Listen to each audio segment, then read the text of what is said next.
What's up guys, Steven Dexter. Welcome to the August recap. Sorry it's been a little bit delayed. Today we're going to talk about overall August and we'll have a tons of play. So if you're not sure where to start, just watch because we have the very boring summer, April, May, then June and July. Starting from August, a lot of plays that have popped up. We'll have CETX, RKDA, DPW, PSTV, YUMA. Those are the major plays that happen in August and they are very difficult to predict. So let's talk about all of those tickers, and let's also include a couple tickers from September. Let's start with YUMA. YUMA went from 1 to 6. This is officially a first green day and it's considered officially gap up short as well. As you can see, the stock tends to hold in the same level in the midday. So when you see a stock tends to gap up and hold in the same level again and again and again, and never try to trend down, breaking that one specific support. As soon as they start to perk and start accumulating volumes, that's where you should cut losses on your short, because when it starts to spike, you can see one from 3 to almost 6. Of course, we know YUMA, DPW, PSTV, all those type of tickers, they are very tight in no flow, so there's only a certain amount of supply, very high demand. And no one wants to hold those type of tickers overnight. It's because you are risking of an intraday offering or risking of an after hour offering. Most of the offering happens during the after hour or pre-market. So basically when you're holding overnight, you're risking after hour offering and the pre-market offering. So that's why people want to sell by the end of the day. As you can see, the stock did an ultimate dump, went from 6 to 3. So either you are choosing going long or short. Make sure do not hold these type of stocks overnight. I have seen people holding overnight and instantly losses almost 75% of their investment. So never try to buy these type of penny stocks and holding overnight. It's very, very risky. So it's okay to buy in the morning, it's okay to buy in the midday, but never try to hold overnight. So that's for YUMA.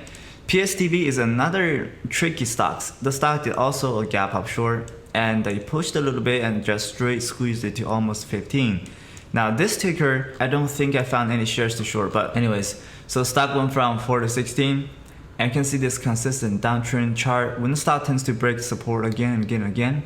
So let me show you what people are thinking. So first, stock tends to pull back. Secondly, holds in the same support. Third, cracked a little bit support but still holding. So when you see 3 attempts trying to hold the support and still not cracking, and when it did this reverse, this is the starter sign of being bullish. When it creates a lower low and suddenly did not break the support, when it reversed the trend, breaking the previous panic, which is this candle. So this is where stock tends to reverse, and you can see its stock went from 10 to 16. Now, before I said never hold this type of stock overnight, I mean it. Is because even though if it doesn't do an offering, it has a chance that did not get any volume in the second day. On this day, you can see the stock traded much less volume compared to the previous day. So when the stock gets no volume, 2 or 3 million volume compared to like 20 million, 30 million volume traded on the previous day, the stock tends to crack, pretty much loses all of it. So again, as you can see, the stock went from almost 16 to 7. So that ticker considered is not really tradable. It's because when you're trying to short into the second day and you're basically shorting into all this type of support. That's why it's not really shortable. Maybe you can short into this bounce, but this bounce didn't bounce that high, about probably 40%. Then we have this slow grind almost to 22, fade all the way down. So this chart, very difficult to trade. That's my opinion on PSTV. So CETX, this is a ticker I really traded because the stock did have tons of resistance in the previous year. And if you take a look at 1 year chart, the stock did have some resistance in the July-ish and a little bit in June-ish. And also have some resistance, yeah, we're talking about August 20th. So right around here, this perk, it's shortable, so traded about 9 million shares. But anyways, we're talking about this day, so August 20th, sorry. Then if you go back, look at the intraday chart, same thing, stock dumps right before the market closed. So it went from almost 3 to 2, almost where it began. So I shorted this around 3, I think I made around 50,000. I will go ahead and verify my trade later. Other than that, this ticker was pretty weird. I thought the resistance was really active around $260 area.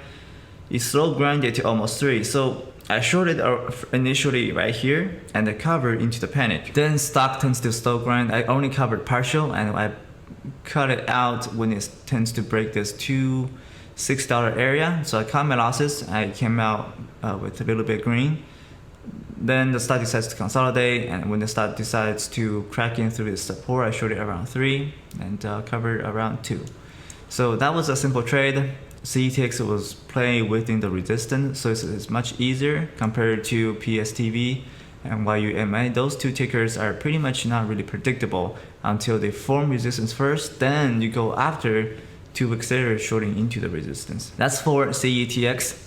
So FFHL, this is another based breakout. So when the stock tends to do a based breakout, it typically doesn't really gap that far. It gap about 50% or nearly under 50%. This is a pattern in my DVD called pre-market breakout. If the stock did not gap that high and starts to break out and gets a lot of volume in the first couple candles, you can see the first candle is like 3.2 million, then 3 million again. So that means the stock did not do any pullback and straight squeezed into almost $6. So when you are seeing these large green candles, they are also involved with short sellers.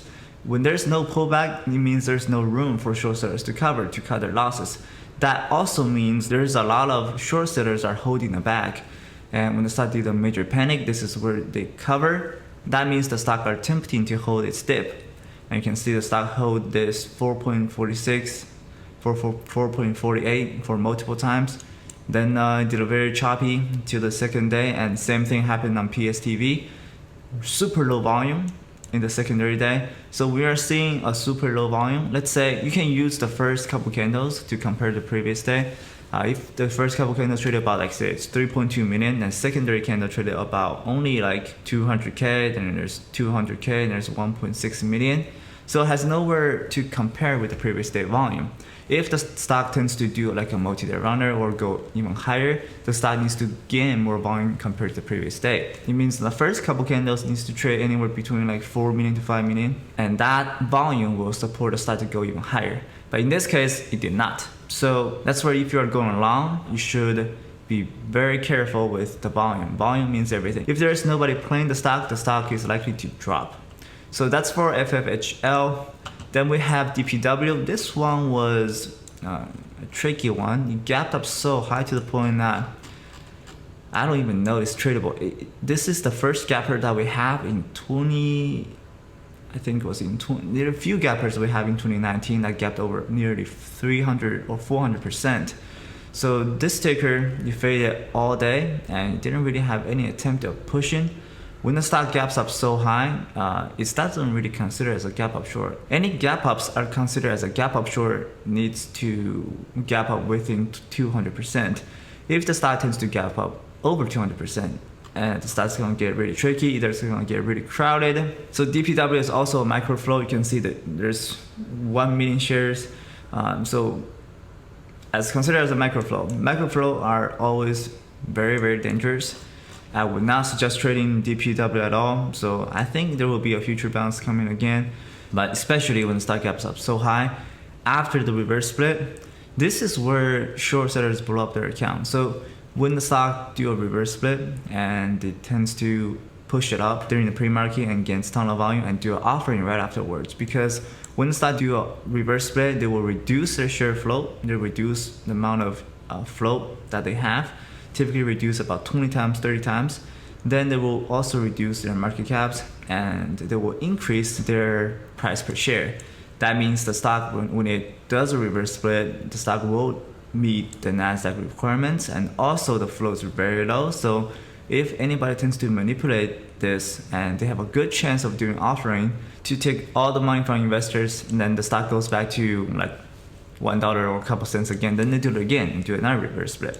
That's how they take money from investors. So if you're not very experienced with going long or short on these type of stock in micro flows, do not try to touch it. Watch it and track it for at least 50 samples or 100 samples. Then go ahead and using odds to play this type of ticker. Now let's talk about MDR. MDR is another huge float, huge market cap. And you can see this day traded about almost 200 million shares on this day.